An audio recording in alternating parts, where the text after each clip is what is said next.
What's good? Welcome to the C Community Podcast, where I talk about dating, how people meet people, and building community.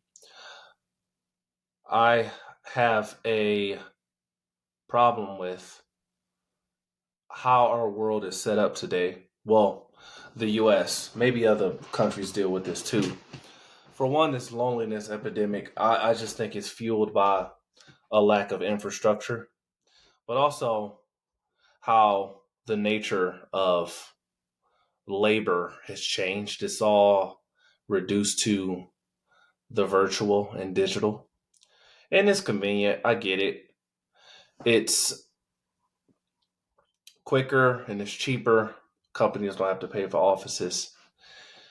However, the casualties of this new professional landscape are the people involved in it, particularly young people, young men, especially. I mean, young men, there's stats that show that are already dealing with isolation and loneliness and singleness. I'm telling you, I really hate it. I work in news. I work in journalism, so I'm always stuck in the house most of the time. My job has gotten killed. Well, the office element of it was killed off because of COVID. So basically, I got this job back in 2019, was in New York City at Fox News. I got on the print side though, I write, and moved to New York, was in Manhattan doing the whole journalist roaming the New York streets thing. Feel like Sarah Jessica Parker, had my little uh SJP vibe with me. But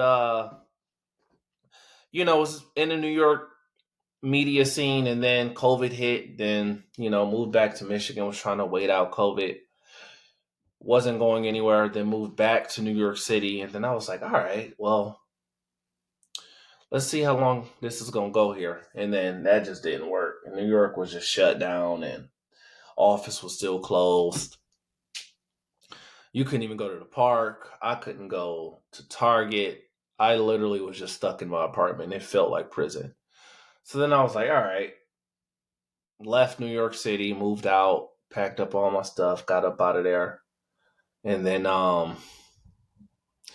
moved back to Michigan, and then ended up moving to Nashville, where I got my apartment, pretty much started a whole new life there. And I've talked to you a lot about Nashville before. But even then, I really started to feel the depression of isolation. And what really it doesn't help, because when you work remote, you just wake up, you got a laptop or, a home office. You go to that and you might work for 8 hours and then you're done. That's it. And I'm like, okay, this is in the beginning, you start to maybe get used to it a little bit, but then it just really start to like, especially when you're single, when you're a single man, it's just not good for you. You gotta have some human connection. You gotta have some human connection. And coffee shops are good. You can go to coffee shops. You can go to what else they got? Co-working spaces. Even though I don't recommend co-working spaces, those are a bit of a scam, in my opinion. You're really just paying for coffee in a bathroom. And also, too, my thing with co-working spaces is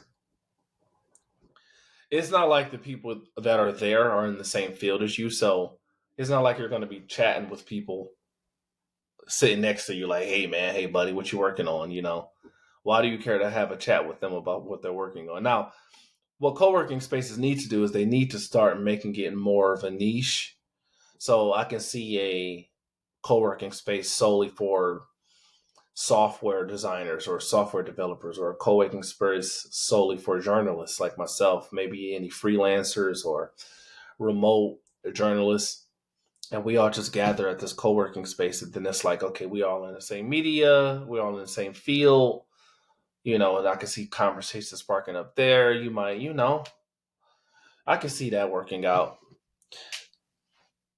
The whole remote work dynamic is an issue. It really is. I'm sorry. It's a problem, and it's exacerbating the lack of infrastructure that a lot of cities already have. Cities aren't conducive to building community. No one really use any public goods or third places like they used to. So what a third place is somewhere you go in between work and uh what is it? Work and home. Where do you go in between it? Work and home. So that could be church, that could be the park, that could be the gym, that can be uh a coffee shop is a good third place. So, yes, coffee shops are blossoming because of the remote work um, era. So, coffee shops are good. Um, the gym is good, but gyms, you kind of just, you show up and then you just leave. Gyms are kind of hit or miss for socializing. I think a lot of people, I was one guy, I was in the gym. He just straight up, like, I was trying to talk to him. He just straight up ignored me. And I was like, all right, bro, I don't want to ruin your workout. So gyms are hit or miss. But in general, though, I just don't get a sense that third places are the go to where you can collectively, where a group of people that come together and you just strike up conversations with people. Bars and nightclubs, and I've talked about this in previous episodes, are central to how most people, I think, meet people and build community, are bars and nightclubs. That's a whole separate issue of why I think that's an issue. A whole separate conversation of why I think that's an issue. So bars and clubs are mainly where young people flock to, and older people as well. But you're not going to find people at the library. You're not going to find people at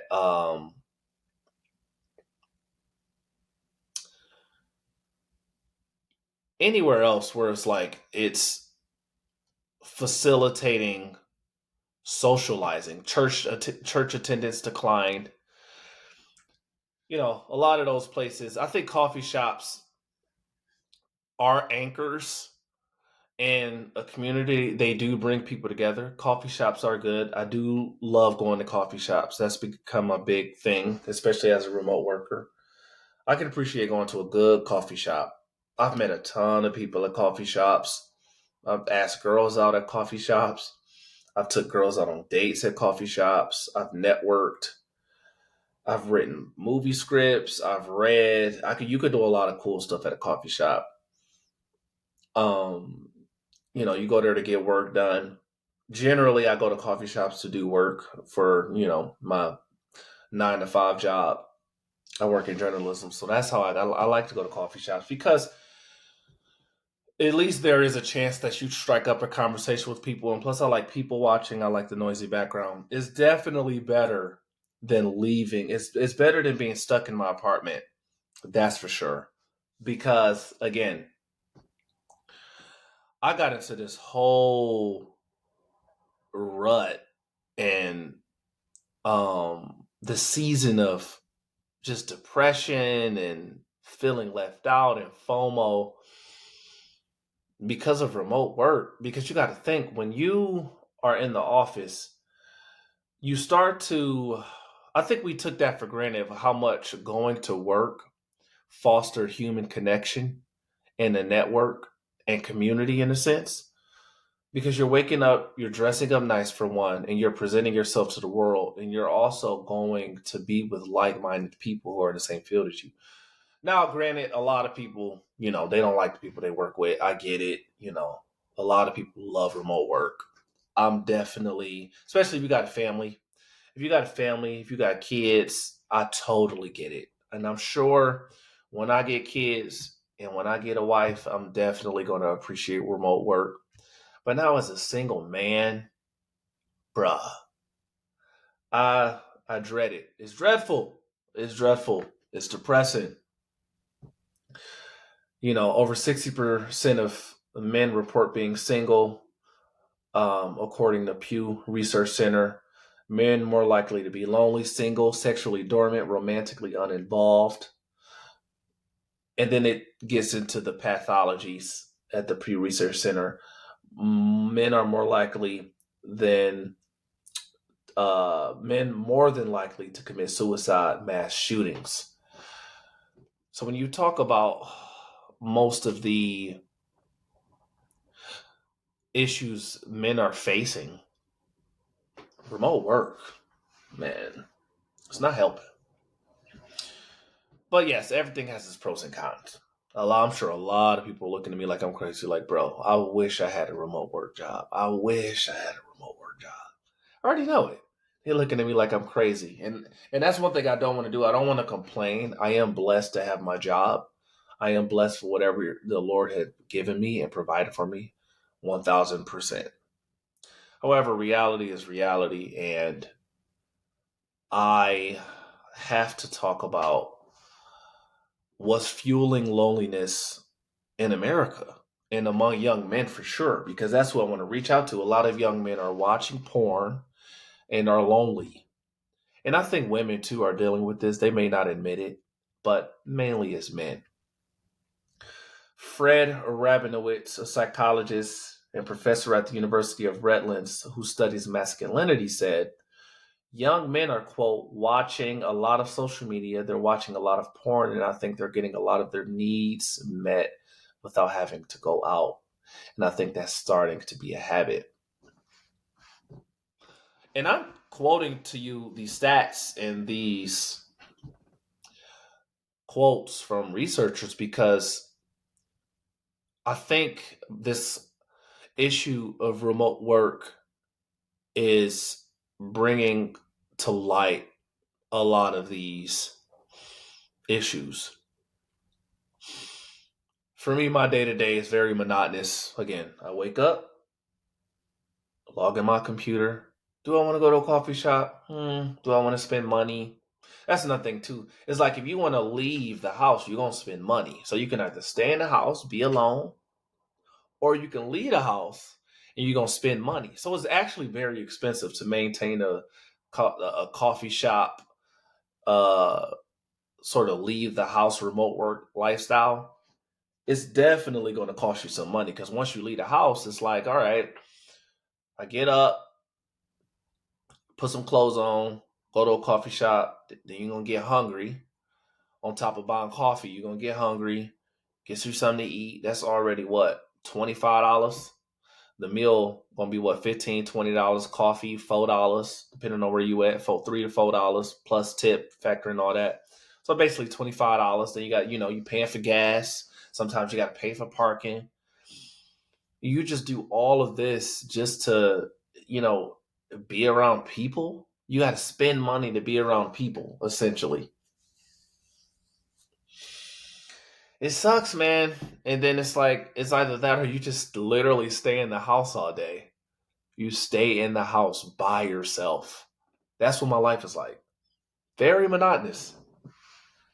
Very monotonous. And a lot of people are going through this. A lot of people have attested to the monotony of remote work. Um, Third places too, I think, need to make more of a comeback. I think we need to invest in them more as a civic duty. We should invest more into third places. So, and they exist. Recreational centers exist. Libraries exist. Obviously, you got coffee shops are there, but coffee shops are more of in a private area. So when I talk about a civic duty. I mean, sort of create spaces where you kind of bring people together, facilitate conversation, and some sense of human connection. Maybe in a lot of communities, urban development, urban planning are gearing more towards this because remote work is a huge thing. I was just reading an article about the suburbs of DC. So DC has been decimated from remote work. All those cool coffee shops, those cute little you know restaurants to eat in, they all got um hollowed out because you don't have the work base going to the office and then on lunch going into those businesses and patronizing for food. You don't have that. So they're losing business and then they have to go because it's already costs a lot of money to run a business. So DC now is pretty much hollowed out in general because everybody's working remote. So now the suburbs of DC, they're moving towards more outdoor type experiences where you have shops, shopping districts, you have parks, maybe in between that, more of these campuses where you can go to a coffee shop, then you can bounce to a restaurant, then go bounce to the park and go for a little walk. So urban development, urban planning is moving in that direction because malls already are dying. People don't really go to the mall anymore.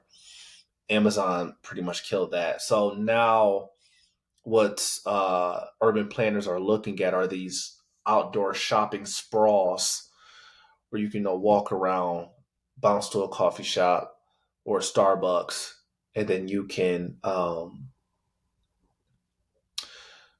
have somewhere to walk around, something more sightseeing available that's like built around these high rise apartment complexes. So the high rise apartment complexes are like the central piece to that, and then built around those high rises are these shopping districts. Um, so I thought that was very fascinating. So yes, we need to invest more in third places. And when I talk about, I wish libraries were a thing. I really wish people went to the library. I'm really a big library guy. I have a cool library in my neighborhood. Um, it's the Baldwin Public Library in Birmingham, Michigan. I live in Birmingham. I go to Baldwin a lot. I love it. But I just wish libraries were more of the place where the remote workers met up. I know you can't really talk in libraries much, but I just wish libraries were more of the place to go where you can meet people. Maybe there was a little area, little coffee, little area at the library where everybody meets up, and then everyone's got their laptops or their book, and then you're just chatting about what you're doing for work or what you're reading. And I really wish that was what the world was like. Um, Recreational centers again, they're used by old people. It's a lot of old people go there. The YMCA, it's not much of I would say a hip place to go to. I don't know. Maybe there's a way to sort of modernize recreational centers. I don't know. Parks, if you're in the wintertime, they're pretty much dead. But in the summertime, the park here in Birmingham is really nice. Um, and that's the thing too. It's not like this infrastructure is prevalent. Only certain cities have the infrastructure that I'm talking about. So you look at a city like Detroit. I mean, it's you know Detroit's so big for one, and also that's a whole separate conversation too about like why certain cities and certain places lack the infrastructure, but also um, it's just cities in general. Like when you look at certain suburbs, they primarily consist of these like cul-de-sac suburbs, and then you got to drive in your car and leave your little isolated home in this cul-de-sac neighborhood, drive in a car, and then you go drive to the grocery store, you go drive to a coffee shop, you got to go drive somewhere to go get somewhere. That in itself isn't conducive to like socializing and human connection because it's all tied to you being in a car, getting out, going into space, and then just like leaving. It's not like like I think the ideal place is really where I'm at. Um, for Birmingham, for instance, I can go walk to a coffee shop right around the corner. And at that coffee shop, you see all the locals there and the locals, right? Like, and they all kind of, you see familiar faces, you all kind of see each other so much. And then around that is a park right around the corner from me. So then I can go walk to the park, kind of the same thing. And then, I go walk to downtown Birmingham. And it's just that sense of walkability that gets people out the house more. It fosters more connection with the locals, as opposed to, you living in the cul-de-sac in the suburbs. And it's like, you go drive, to Hall Road, for instance, and you're at this random Starbucks, and it's like people are only there to come in and out anyway, because it's not really centered in a community or a neighborhood. It's just off this huge major um, street, and then cars passing by, and plaza shopping districts, and these plazas have like Target, Kohl's, Best Buy, and huge parking lots, and then people just kind of leave their little suburban homes, go drive into these shopping plazas, go to the Best Buy, go back into their car, and to go drive back home. There's not a sense of like walkability, like for instance in New York or Boston or DC. You might live in a neighborhood where all of that is around you, so you're walking to these places, and then other people are walking to these places too. So it's kind of like you see the people, your neighbors, you're like kind of, you're hanging out at these places, these like coffee shops, or these, the business owners in these areas too. And it's just sort of cultivating that experience of localness, if that's a word, locality, community. Is cultivating this sense of local community where everyone is connected at these places, and it feels home, it feels adjacent and close, and it's something that you can walk to. And I get it, yes, not every business is conducive to that, but if communities had more arcades, coffee shops, uh you know uh uh yeah, any other sort of third place, comic book stores, maybe little bookstores, these places that had this the setup where people can come there and chill, and then you can walk to these places, and it was kind of this thing where all the locals from your neighborhood will come to these places too. That's, to me, is the most ideal experience, I think, and that, I think, will cut through and eradicate this loneliness epidemic that remote work is creating. um and that's really what I look for when I live somewhere. That's why I like Birmingham, because Birmingham has that. You know, I can go walk to the coffee shop, and then I see, go there, read a book, and chill. And then, maybe the person who lives next door to me is going to this place too, and they're doing the same thing. And then it's like a sense of, oh, hey, I see you around a lot.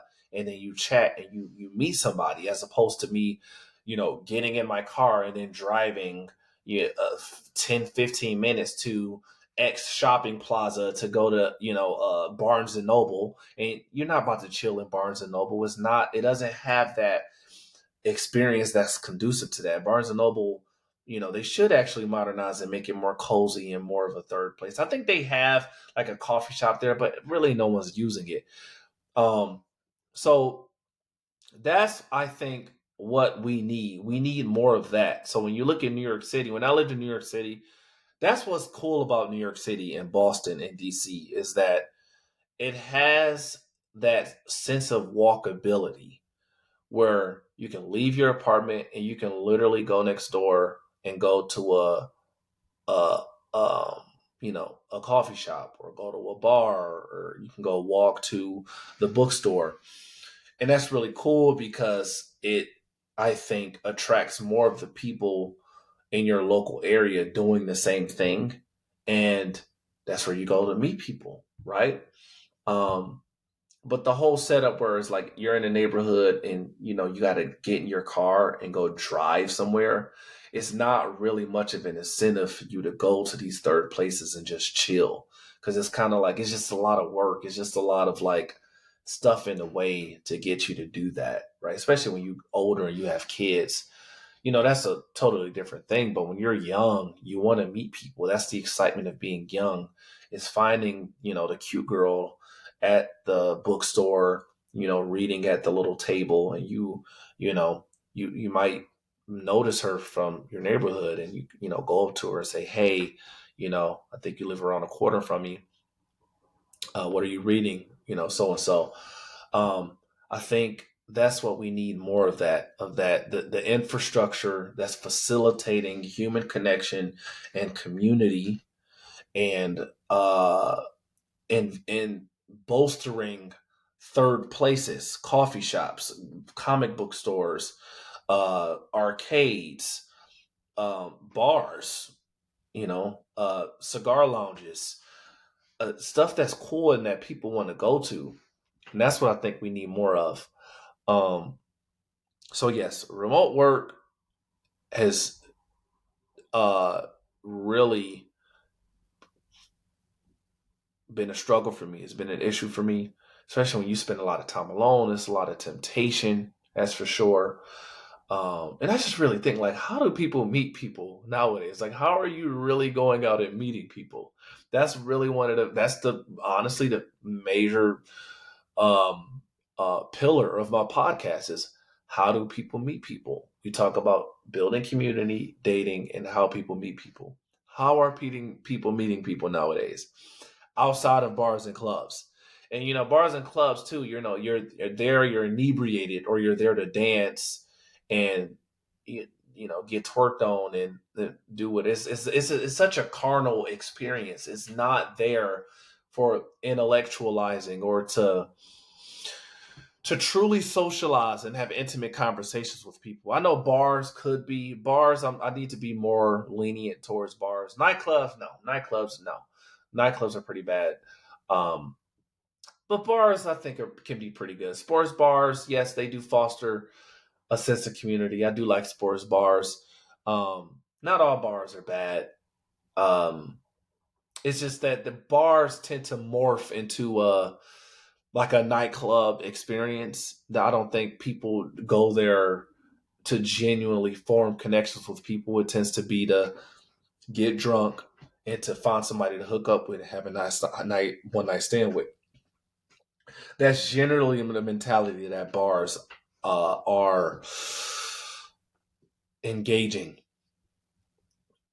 That's why I think it'd be cool if a library, coffee shop, so and so was more of a central piece to a community. So, those are my thoughts on this. It's just, what do you think about it? What do you think about um, third places? What kind of third places you want to see come back? Um, what do you think about this whole conversation? I'm very fascinated about it. I'm going to talk about it a lot more. And leave a comment. I'd love to hear your thoughts. Also, too, before I go, we have reached episode, what is this? Episode 8. 8 episodes in. 8 episodes. Like and subscribe. Tell anybody you know about this podcast.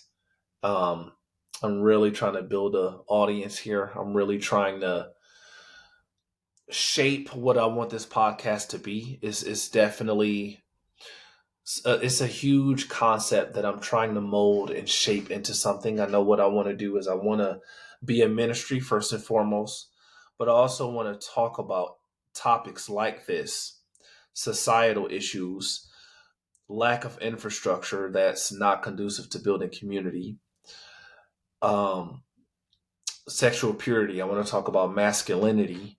What is masculinity? And really get deep into these conversations to serve.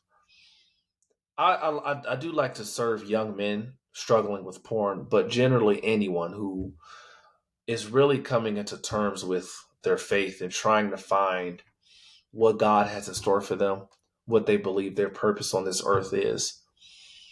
And I hope that I can be a vessel for that, because for a while I was rejecting my identity in Christ, but now I think I'm coming more into it. Like, I like talking about my walk in sexual purity as a 30-year-old virgin, with hopes to show how the Holy Spirit has been working in my life, and how my story could be a glimpse of what a relationship with Christ looks like. And that's open for everybody. So share this podcast. If it's not that interesting, let me know. If I need to work on something, let me know. I'm really about to start ramping up more episodes week by week. At the 100th mark, once I hit 100 episodes, then I'm going to really start to game plan and figure out what I need to work on, what's interesting, what's not interesting, what do people want to hear. Hopefully I can bring on some guests. I want to bring on, people to talk about their sexual purity journey. I want to bring on people who, are struggling with loneliness and all that. But also too, before I close up this episode, I always like to bring up a solution. So as I talk about remote work, as I talk about loneliness and all that, a solution that I came up with is, I do want to start forming clubs. I do want to start hosting Bible studies. And I want to be, that's why I'm building out my apartment in a way where I can host people. That's my vision for my place. I want to be able to host people to talk about the Lord, to have Bible studies, but also too, I want to form a film club because I'm really into film. So I want to host screenings, film festival screenings, maybe, especially people who are independent filmmakers. Bring all those people together, host screenings, and maybe give a little, maybe have a film festival in my place. So, and that's how I'm going to start to tackle this um, isolation that I'm going through right now. Is I know I have to drive my own experience and how I can meet people. I have to be a self starter and I have to take the initiative. So I have to do stuff and I have to think of ways to bring people together. I'm also thinking about doing a more of like an event planning gig where, so it's this, sometimes you have opportunities to um the organizations are looking for people to host events where you can bring in speakers and they talk about political, societal issues. And then, you have like mixers, professional mixers. So I'm thinking about doing something like that too, where I can bring people um, together, and they can come to an event and they can meet other people and their other professionals, and host these big events where people come speak and talk about pressing issues facing the day. I love stuff like that. I love politics. I love culture. I love talking about societal issues. So I'm trying to be a part of the solution, guys. Bear with me. I'll keep you updated on what I do. Peace out.